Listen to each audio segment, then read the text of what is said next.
Na mitologia sombria do crime brasileiro, 3 nomes passaram a definir a penitenciária de Tremembé. Nós, do Detetive BR, já abrimos o dossiê da parricida, Suzanne von Richthofen, a mente calculista. Abrimos o arquivo da mariticídia, Elise Matsunaga, a fúria passional. Mas o dossiê Tremembé estaria incompleto sem a terceira figura desta tríade infame, uma mulher cujo crime não foi motivado pela ganância da herança, nem pela humilhação de uma traição. Foi um crime que até hoje o Brasil se recusa a compreender, pois foi um crime contra a inocência mais pura. Esta é a história de Ana Carolina Jatobá, e esta é a história do caso Isabella Nardoni. Nossa investigação começa em uma noite de sábado, 29 de março de 2008, em um bairro de classe média alta na zona norte de São Paulo, o edifício London, na rua Santa Leocádia, um prédio residencial, familiar, com sua fachada de tijolos aparentes, piscina e playground, um símbolo de segurança e conforto. Por volta das 22h40, essa ilusão de segurança é estilhaçada. Primeiro, por um som surdo, um impacto abafado no gramado da entrada. Em seguida, por um grito de horror que corta a noite. Pouquíssimos minutos depois, às 22h49, uma chamada entra para o 190, o Serviço de Emergência da Polícia Militar de São Paulo. A gravação, que se tornaria pública, é a primeira peça deste quebra-cabeça. A voz do outro lado é masculina, ofegante, e se identifica como Alexandre Nardoni, 29 anos, consultor jurídico morador do apartamento 62. A voz está em pânico. Ele grita que seu apartamento foi invadido. Ele grita: "Minha filha caiu da janela." Ele diz que um ladrão entrou que cortou a tela. Em meio ao desespero, ele implora por uma ambulância. "Pelo amor de Deus, moço, rápido!" Quando a primeira viatura de resgate chega, menos de 10 minutos depois, a cena é de caos. No gramado frontal, caída perto da rampa da garagem, está uma menina muito pequena, de pijama, sangrando. É Isabella Oliveira Nardoni, 5 anos de idade. Ao seu lado, seu pai Alexandre está ao telefone. Ele gesticula, parece desesperado. A madrasta Ana Carolina Jatobá, 24 anos, também está lá, em um estado que os socorristas descreveriam como histérico. Isabella milagrosamente ainda tem pulso. Ela respira com extrema dificuldade. Os paramédicos iniciam uma luta frenética pela vida da menina. Eles a imobilizam, tentam estancar o sangramento, iniciam a reanimação cardiopulmonar ali mesmo, no gramado frio. Ela é levada às pressas para o Hospital e Maternidade São Camilo. Mas a queda do 6º andar, uma altura de quase 20 metros, foi devastadora. Por mais de 30 minutos, a equipe médica tenta de tudo, mas às 23h15, a pequena Isabella Oliveira Nardoni é declarada morta. Para a cidade de São Paulo, acostumada com a violência, a notícia inicial era a de uma tragédia urbana terrível. Um assalto, um latrocínio que deu errado, um monstro anônimo que, surpreendido em um apartamento, cometeu um ato de crueldade impensável. A comoção foi imediata, mas para os primeiros policiais militares e logo em seguida para os peritos e investigadores do 9º Distrito Policial, Carandiru, que chegaram ao edifício London, a história não cheirava bem. Havia algo terrivelmente errado com a cena. A narrativa de invasão e ladrão, gritada ao telefone por Alexandre Nardoni, começava a se dissolver no momento em que os olhos treinados da polícia analisaram o local. O crime, eles perceberiam em questão de horas, não veio de fora. O monstro não era um invasor. Ele tinha a chave do apartamento 62. A cena do crime. As peças que não se encaixam. Quando os investigadores do 9º Distrito Policial e logo em seguida a equipe de elite do DHPP, o Departamento de Homicídios, assumiram o controle do edifício London, eles não entraram no apartamento 62 procurando um assassino. Eles entraram procurando por um ladrão. Mas a investigação de homicídio é um exercício de lógica, e a história contada por Alexandre Nardoni, o pai em pânico, começou a falhar nesse teste antes mesmo de a perícia técnica chegar. O detetive BR agora analisa as peças que naquela mesma madrugada fizeram a polícia duvidar. A primeira peça, e a mais óbvia, era a própria lógica do crime. Por que um ladrão faria o que foi feito? Um invasor, cujo objetivo principal é o furto, busca o silêncio e a rapidez. Se surpreendido por uma criança de 5 anos, a reação esperada é a fuga, talvez a imobilização da testemunha. A reação não é engajar em um ato de violência complexo, demorado e incrivelmente barulhento, como carregar uma criança até a janela, perder tempo cortando uma rede de proteção e arremessá-la 6 andares abaixo. O ato em si não era o de um ladrão. Era um ato de ódio, um ato de eliminação. Era, em sua essência, profundamente pessoal. A segunda peça foi a porta. O apartamento 62 estava intacto. A porta principal não tinha um único sinal de arrombamento, nem um arranhão na fechadura. Quando os policiais subiram, Alexandre Nardoni usou sua própria chave para abrir. As janelas, com exceção de uma, estavam todas trancadas. O edifício London, embora não fosse uma fortaleza, tinha portaria e um mínimo de segurança. A tese do ladrão exigiria que esse invasor tivesse entrado pela porta da frente sem arrombar, ou que tivesse escalado 6 andares de um prédio com paredes lisas, como um super-herói. Ambas as hipóteses eram, na prática, impossíveis. A única forma de entrar naquele apartamento naquela noite era possuindo a chave. A terceira peça, e a mais devastadora para a versão do casal, foi a própria tela de proteção. Alexandre gritou ao telefone que o ladrão a cortou. E, de fato, a tela do quarto dos 2 filhos mais novos do casal estava cortada. Mas a perícia preliminar notou detalhes que Alexandre, em seu pânico, não considerou. Primeiro, o corte. Era um rasgo vertical, em forma de V, feito de forma rudimentar. Segundo, o tamanho. O buraco era pequeno, mal passava o ombro de um homem adulto.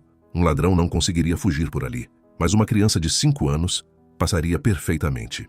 E o detalhe forense matador. Os peritos analisaram os vincos e os resíduos de poeira nos fios de nylon da rede. A conclusão foi inequívoca. A tela não foi cortada de fora para dentro, como um invasor faria para entrar. Ela foi cortada de dentro para fora. Alguém de dentro do quarto usou uma faca ou tesoura. Uma tesoura foi convenientemente encontrada ali perto e rasgou a rede. A tela não era um ponto de entrada, era o ponto de saída. A quarta peça foi o roubo em si. O que o ladrão levou? A resposta era absolutamente nada. O apartamento estava, em sua maior parte, em ordem. Notebooks, joias, televisões, dinheiro, carteiras, tudo estava em seu devido lugar. Um ladrão que invade um apartamento de classe média, comete um assassinato brutal e foge sem levar um único item. A história era um insulto à inteligência dos investigadores. Finalmente havia a peça mais humana, e talvez a mais condenatória, o comportamento. Os policiais e socorristas são treinados para diferenciar o choque do luto da performance da culpa. E o que eles viram foi uma performance. Alexandre Nardoni, que estava desesperado no gramado, foi descrito pelos policiais que o acompanharam no elevador como frio, nervoso e técnico. Sua preocupação imediata não foi dar detalhes sobre o suposto invasor. Sua preocupação foi ligar. E ele não ligou para a mãe de Isabela, Ana Carolina Oliveira, para dar a notícia. As primeiras e insistentes ligações de Alexandre Nardoni foram para seu pai, Antônio Nardoni, um advogado. Ele não estava buscando consolo, estava buscando um álibi e defesa legal. Ana Carolina Jatobá, por sua vez, estava em um estado de histeria que os policiais mais experientes descreveram como teatral. Ela se preocupava com seus 2 filhos, mas, segundo os relatos, em nenhum momento demonstrou o desespero esperado de quem acabou de testemunhar a morte brutal da enteada. Ao amanhecer do domingo, a polícia já não tinha dúvidas. A tese de ladrão estava morta. O que aconteceu no apartamento 62 não foi uma invasão, foi uma simulação. E uma simulação muito mal feita. O 9º DP não estava mais procurando um fantasma nas ruas de São Paulo. Estava olhando diretamente para o pai e a madrasta da vítima. O que o luminol e a autópsia revelaram. As palavras mentem, as intuições falham. A física e a biologia não. A tese de Alexandre Nardoni e Ana Carolina Jatobá, por mais que parecesse frágil para os policiais no local, ainda era a única história oficial. Era a palavra de um pai supostamente devastado contra a desconfiança da polícia. Para quebrar essa narrativa, a investigação precisava de provas irrefutáveis, e elas vieram de 2 lugares, do apartamento 62 e do corpo da própria Isabela. A primeira equipe a entrar em ação de forma decisiva foi a da perícia técnica, a polícia científica, e eles trouxeram sua ferramenta mais cinematográfica, e neste caso, mais reveladora, o luminol.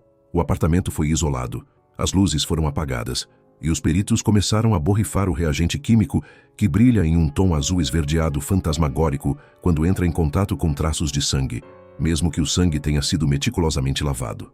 E então, o apartamento 62 se acendeu. O que o luminol revelou não foi um ataque concentrado em um só lugar, foi um rastro. Um rastro que contava uma história completamente diferente da de um ladrão. Havia manchas de sangue no chão do corredor que ligava a sala ao quarto dos meninos, o quarto de onde ela foi jogada. Mas não eram poças de sangue, eram gotas de gotejamento.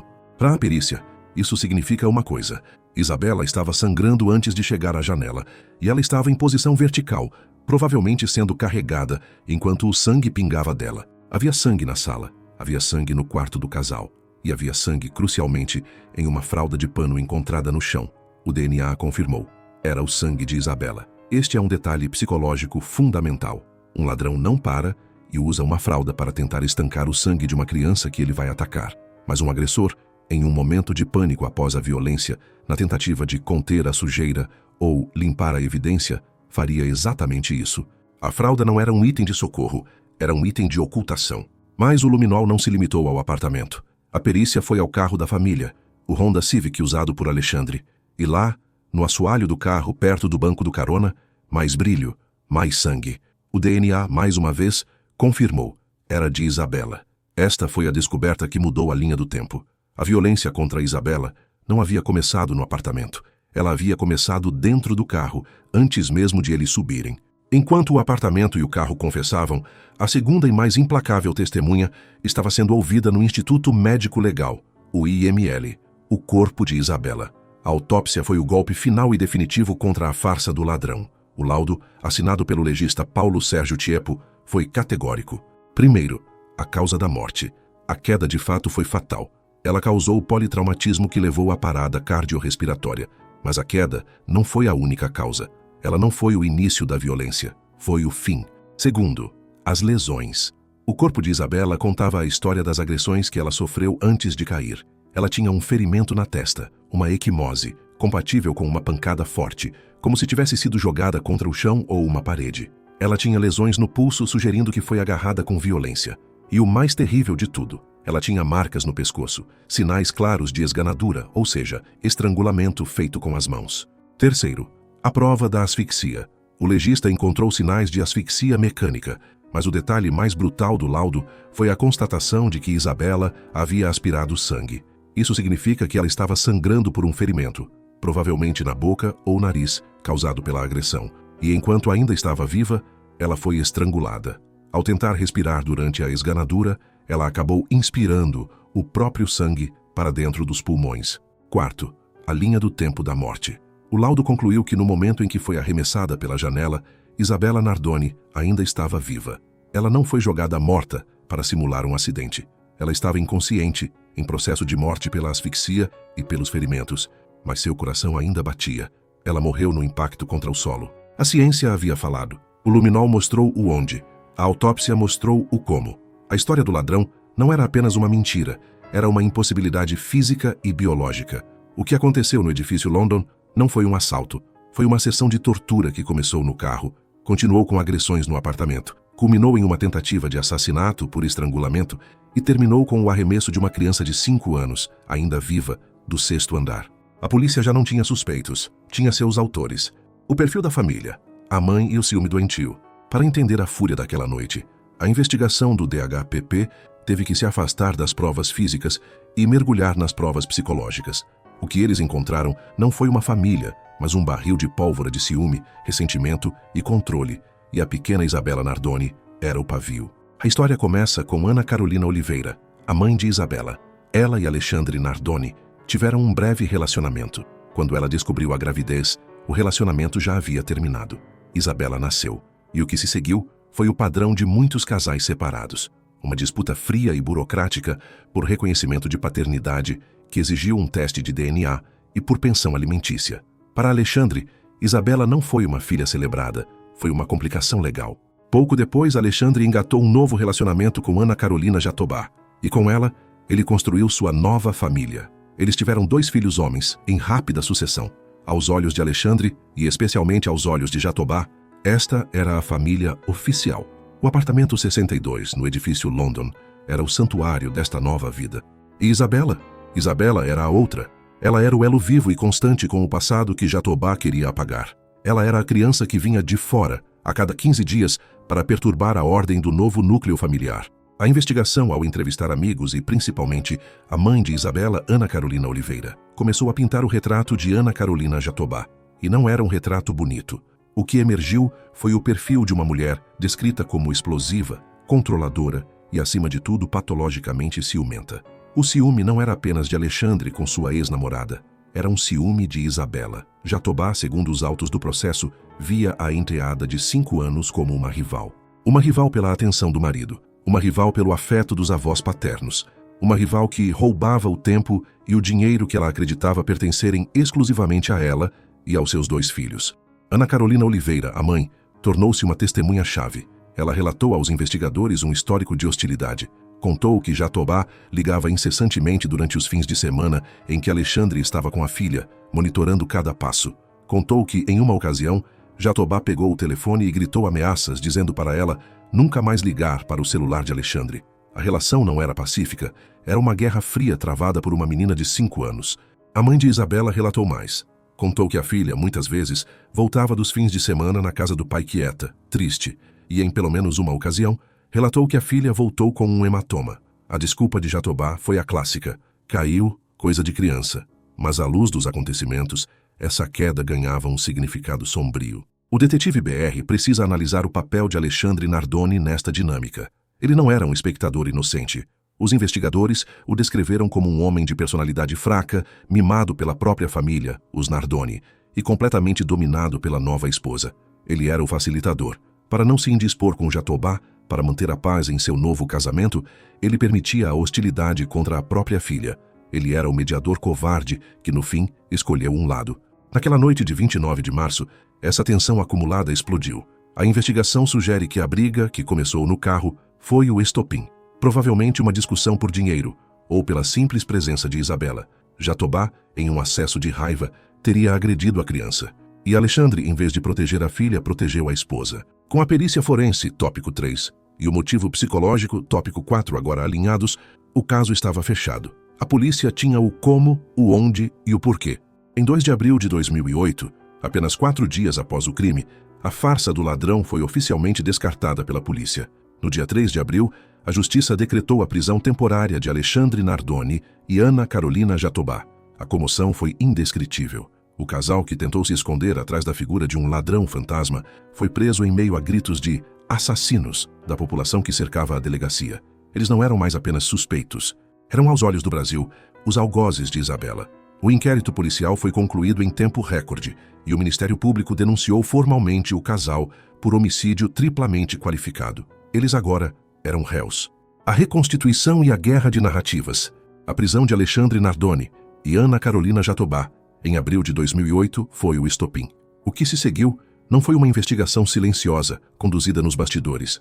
Foi uma explosão midiática que o Brasil, em plena era da internet e da TV 24 horas, jamais tinha visto.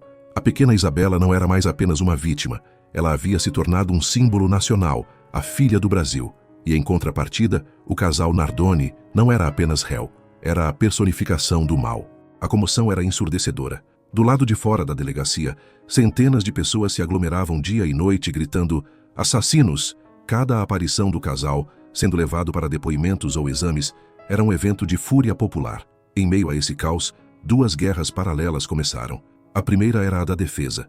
A família Nardoni contratou um dos advogados criminalistas mais caros e famosos do país, Roberto Podival. Sua missão era impossível: lutar contra a perícia, contra a polícia e principalmente contra a opinião pública que já os havia condenado. A estratégia de Podival foi a única possível: a negação e a teoria da terceira pessoa. Ele começou a plantar a semente da dúvida. Dizia que a polícia foi preguiçosa, que se contentou com a solução fácil, os pais, e parou de procurar o verdadeiro monstro. A defesa levantou a hipótese de que um inimigo de Alexandre, talvez alguém que ele processou, ou um operário de um prédio em construção ao lado, poderia ter invadido o apartamento. Era uma tentativa de reescrever a história do ladrão que a perícia já havia matado. Mas a polícia e o Ministério Público tinham um trunfo final para destruir essa narrativa. Um trunfo que se tornaria um dos espetáculos mais bizarros e reveladores da perícia brasileira: a reconstituição do crime. Em maio de 2008, pouco mais de um mês após o crime, o edifício London foi fechado. O apartamento 62, que já havia sido iluminado pelo luminol, agora foi inundado pelos holofotes da imprensa e da polícia. O casal Nardoni foi levado de volta à cena do crime, obrigados por lei a estar presentes, embora tivessem o direito de permanecer em silêncio, direito que exerceram. Eles ficaram lá, calados, assistindo. E então o trabalho da perita Rosângela Monteiro e sua equipe começou. Para testar a história de Alexandre, eles precisavam provar que ela era fisicamente impossível. E para isso, eles usaram bonecos. Um boneco com o peso e a altura exatos de Isabela, 1,10 e 25 quilos. O objetivo era responder a 2 perguntas. 1. Uma criança de 5 anos conseguiria subir naquela janela, se debruçar e cair acidentalmente? 2.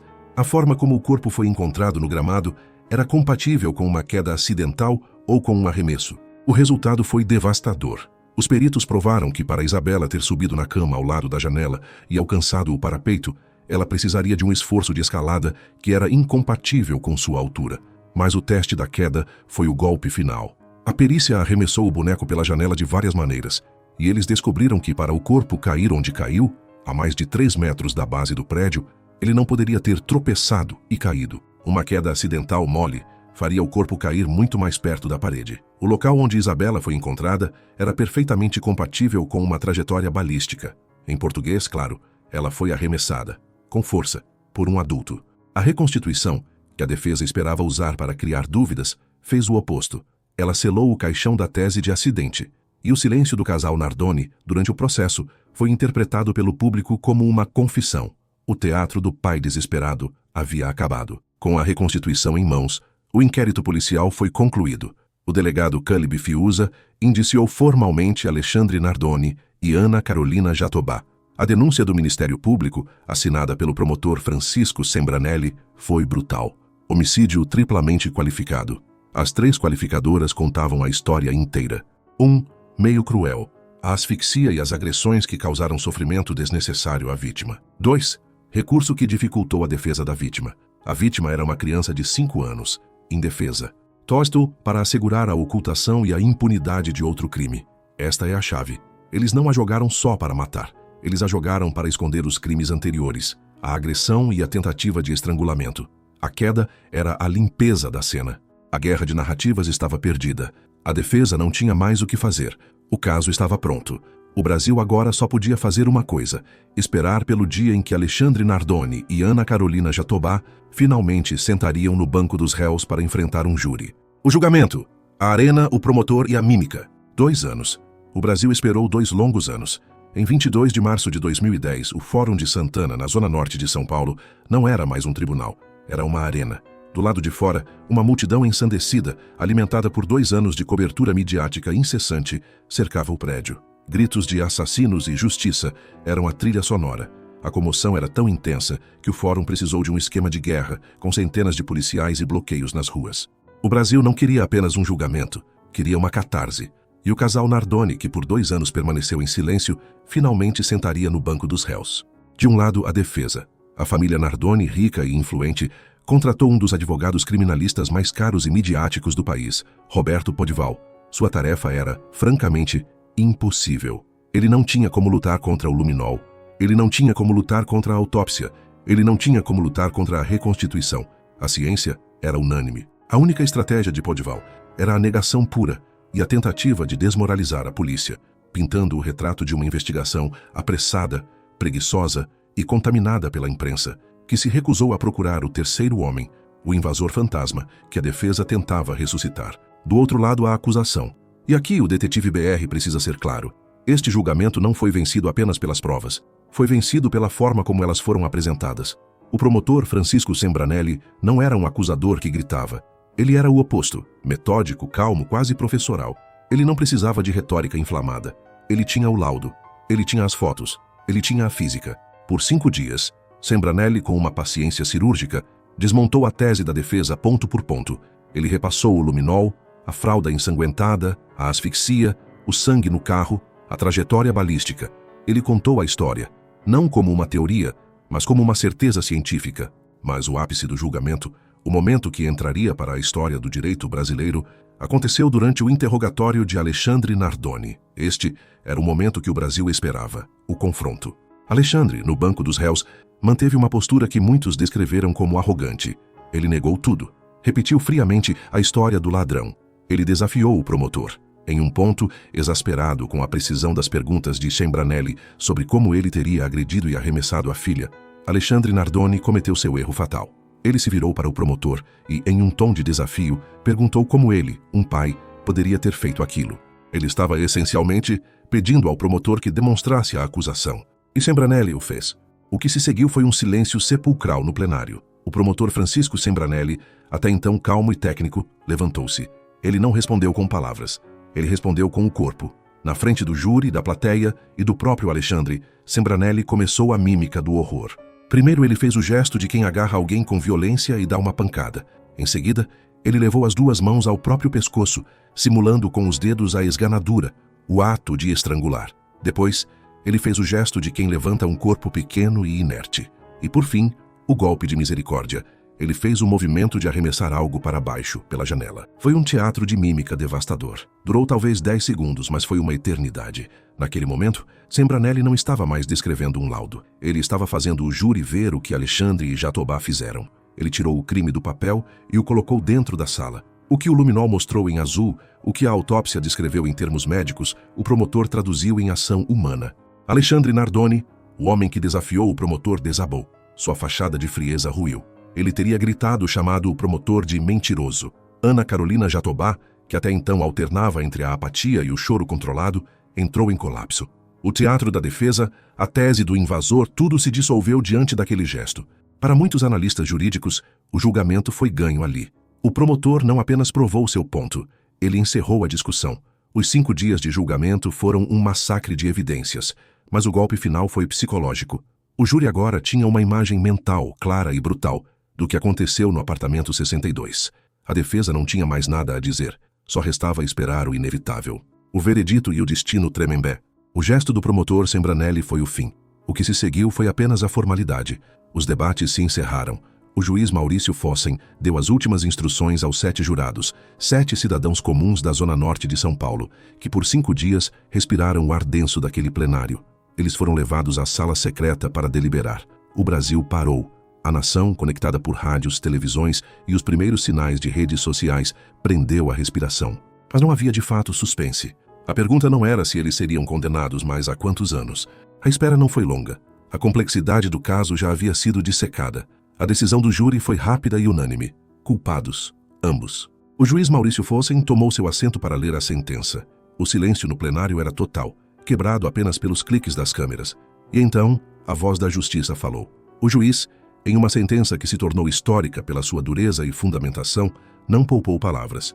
Ele descreveu o casal como frio, dissimulado e desprovido de qualquer senso moral. Ele metodicamente aplicou as 3 qualificadoras que o promotor Sembranelli havia defendido. O meio cruel, asfixia e sofrimento intenso, o recurso que impossibilitou a defesa da vítima, uma criança de 5 anos, e a ocultação de crime, jogá-la para esconder a esganadura. Alexandre Nardoni, o pai, foi o primeiro. O juiz foi mais duro com ele. Considerou sua culpa gravíssima, pois, como pai, ele tinha o dever primário e absoluto de proteger a filha. Ao invés disso, ele foi seu algoz. Alexandre Nardoni foi condenado a 31 anos, 1 mês e 10 dias de reclusão em regime fechado. Em seguida, Ana Carolina Jatobá, a madrasta. O juiz a considerou possuidora de uma personalidade agressiva e fria. Sua pena foi ligeiramente menor, mas ainda assim devastadora. 26 anos e 8 meses de reclusão. A sala do tribunal explodiu, mas o verdadeiro som daquele veredito não estava dentro do fórum. Estava do lado de fora. No momento em que a notícia da condenação e o tempo das penas chegaram à multidão que cercava o prédio, um rugido tomou conta da zona norte de São Paulo. Gritos de justiça e assassinos deram lugar a aplausos, choro de alívio e, em uma das cenas mais surreais da história criminal brasileira, a explosão de fogos de artifício. A população comemorava como se fosse a final de uma Copa do Mundo. Era uma catarse coletiva sombria. O Brasil, que havia adotado Isabela como filha, sentia que naquela noite a vingança havia sido servida. Para Alexandre Jatobá, a performance havia acabado. O teatro do ladrão, a arrogância do interrogatório, tudo se dissolveu. Eles foram levados do tribunal, algemados, sob a maior vaia que o país já testemunhou, diretamente para o sistema prisional. Alexandre Nardoni foi encaminhado para uma penitenciária masculina de segurança máxima, a P2 de Tremembé, onde, ironicamente, ficaria no mesmo complexo prisional que, anos depois, receberia os irmãos Cravinhos. E Ana Carolina Jatobá, a madrasta ciumenta, a mulher cuja raiva foi o estopim da tragédia, ela foi colocada em um furgão da SAP, a Secretaria de Administração Penitenciária, e levada para o seu destino. O mesmo destino que este dossiê investiga, a Penitenciária Feminina 1º de Tremembé. Quando Ana Carolina Jatobá cruzou os portões da P1, em março de 2010, ela não era apenas uma nova detenta, ela era a nova celebridade do pavilhão. E lá dentro, esperando por ela, já estava uma veterana de 8 anos de casa. Uma mulher que conhecia cada regra, cada guarda, cada canto daquela prisão. Uma mulher chamada Suzanne von Richthofen. A Santíssima Trindade do crime brasileiro, como a imprensa as apelidou, estava prestes a se formar. A vida em Tremembé, a amizade e a mãe do pavilhão. Quando Ana Carolina Jatobá chegou a Tremembé, em março de 2010, o pavilhão das famosas ganhou sua terceira, e para muitos, mais revoltante integrante. A parricida Suzanne von Richthofen já estava lá há 8 anos. Ela não era mais uma novata, era uma veterana, uma rainha daquele ecossistema fechado. A chegada de Jatobá, a mulher no centro do caso que parou o Brasil por 2 anos, foi um evento dentro da prisão. O sistema carcerário, por uma questão de proteção e logística, colocou Jatobá no mesmo pavilhão de Suzanne. O encontro era inevitável. O que se seguiu foi uma das amizades mais documentadas e bizarras do sistema prisional brasileiro. Suzanne, a veterana, a detenta modelo, teria apadrinhado a novata. Relatos de outras detentas e de agentes penitenciários da época pintam um quadro claro. Suzanne, com seu profundo conhecimento das regras escritas e não escritas de Tremembé, ensinou a Jatobá como jogar o jogo. Ensinou-a a se portar, a quem se dirigir, como conseguir os melhores postos de trabalho e, o mais importante, como construir o currículo de bom comportamento, essencial para a progressão de pena. As duas foram vistas juntas constantemente. Trabalharam lado a lado na oficina de costura da FUNAP, a Fundação de Amparo ao Presidiário. Dividiam o pátio, as refeições, os cultos religiosos. Eram, aos olhos de quem via de fora, melhores amigas. Era uma aliança de conveniência. Duas das mulheres mais odiadas do Brasil encontrando apoio uma na outra. Quando Elise Matsunaga chegou 6 anos depois, ela se juntaria a essa dinâmica. Mas a amizade original e mais forte do Pavilhão das Famosas foi entre a parricida e a madrasta. Mas aqui, o detetive BR precisa analisar uma diferença crucial na persona de prisão de Ana Carolina Jatobá. Suzanne von Richthofen, como vimos, teve que construir sua identidade do zero. Ela perdeu tudo e todos. Sua família a renegou. Ela se ancorou em relacionamentos dentro da prisão como o com Sandrão. O foco de Suzanne era ela mesma, seu trabalho, sua redução de pena. Ana Carolina Jatobá, por outro lado, tinha um pilar externo que Suzanne jamais teve, a lealdade inabalável da família Nardoni. Isso é talvez o aspecto mais chocante e definidor de sua vida na prisão. A família de Alexandre Nardoni, o pai dele, Antônio, e a mãe, Rosana, nunca por um segundo a abandonou. Eles nunca acreditaram, ou nunca admitiram acreditar, na culpa do filho ou da nora. Para eles, o veredito foi um erro judicial, e Jatobá era uma vítima tanto quanto eles. Essa lealdade mudou tudo para ela em Tremembé. Jatobá não era uma pária abandonada. Ela recebia visitas constantes, recebia um fluxo interminável de apoio moral, jurídico e financeiro. E o mais importante de tudo, ela tinha o que se tornou o centro absoluto de sua existência na prisão: seus 2 filhos. Enquanto Suzanne tentava se reerguer como indivíduo, Jatobá construiu toda a sua identidade carcerária em torno da maternidade. Ela não era a madrasta que o Brasil odiava. Dentro daqueles muros, ela era a mãe que estava longe de seus filhos. O bom comportamento dela não era apenas para reduzir a pena, era para garantir o direito de ver os filhos crescerem nas visitas. Ela se tornou uma figura maternal dentro do pavilhão, engajando-se em atividades de artesanato na igreja. Era uma performance constante de reabilitação, focada em provar ao mundo, e talvez a si mesma, que ela era uma boa mãe. Uma performance que para a opinião pública era um escárnio, mas que para a lei de execução penal era exatamente o que o sistema queria ver. O epílogo: o regime aberto e a dor perpétua. O jogo do bom comportamento é um jogo de paciência. E Ana Carolina Jatobá, assim como Suzanne von Richthofen, provou ser uma jogadora paciente. Por 6 anos, desde que obteve o regime semiaberto em 2017, ela cumpriu o roteiro da detenta modelo à risca. Cada saidinha de Dia das Mães e Dia das Crianças, por mais revoltante que fosse para o público, era para o juiz da vara de execuções criminais mais uma prova de que ela estava apta. Ela saiu, comemorou com a família Nardoni e voltou para Tremembé na hora exata, sem causar um único incidente. O Ministério Público de São Paulo lutou com todas as suas forças. Em cada pedido de progressão, os promotores anexavam pareceres duros, chamando Jatobá de dissimulada, fria, e afirmando que seu ótimo comportamento era apenas uma performance calculada para enganar o sistema. Mas a lei de execução penal, como o detetive BR já dissecou, é um algoritmo. Ela não julga a alma, ela julga os relatórios. E os relatórios de Jatobá eram impecáveis.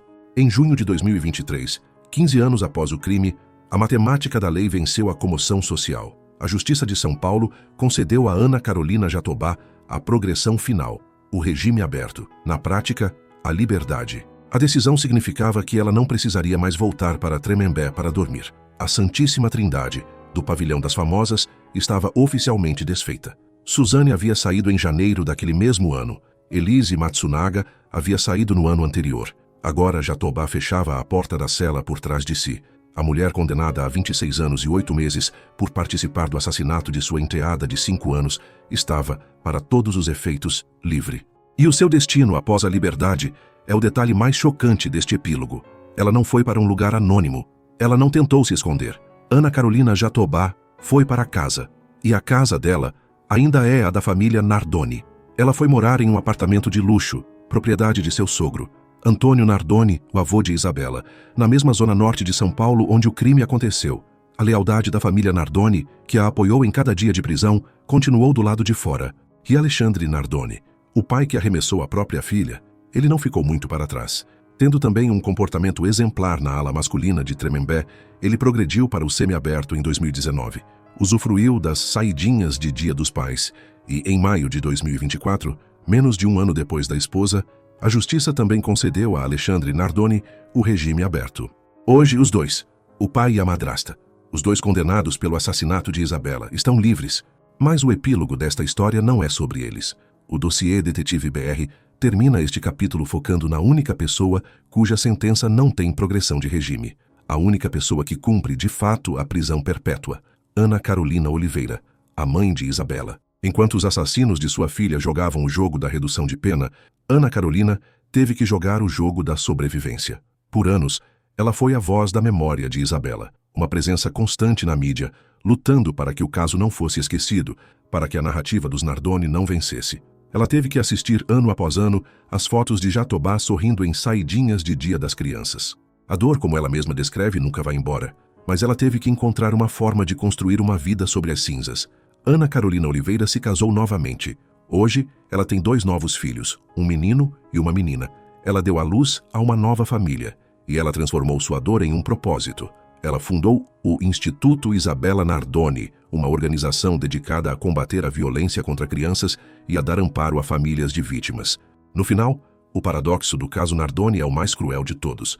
Os 2 condenados estão livres, vivendo suas vidas sob a proteção da família que os acobertou. E a mãe da vítima é quem cumpre a verdadeira pena, a da ausência. Uma sentença sem direito a regime aberto e sem possibilidade de saidinha. Com este episódio, o Detetive BR fecha a tríade central do dossiê Tremembé: a parricida Suzane, a uxoricida, que matou o marido, Elise, e a madrasta, Jatobá. 3 mulheres, 3 crimes brutais, 3 histórias que se cruzaram nos corredores da mesma prisão, e todas elas hoje estão livres. Mas o pavilhão das famosas não abrigou apenas elas. A história de Tremembé ainda tem capítulos de poder, religião e ganância. Em nosso próximo dossiê, vamos investigar uma figura que chocou o Brasil, não por um crime passional, mas por um plano frio que envolveu dezenas de pessoas.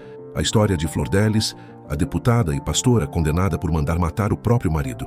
Inscreva-se no Detetive BR e ative as notificações para não perder o próximo capítulo da nossa investigação.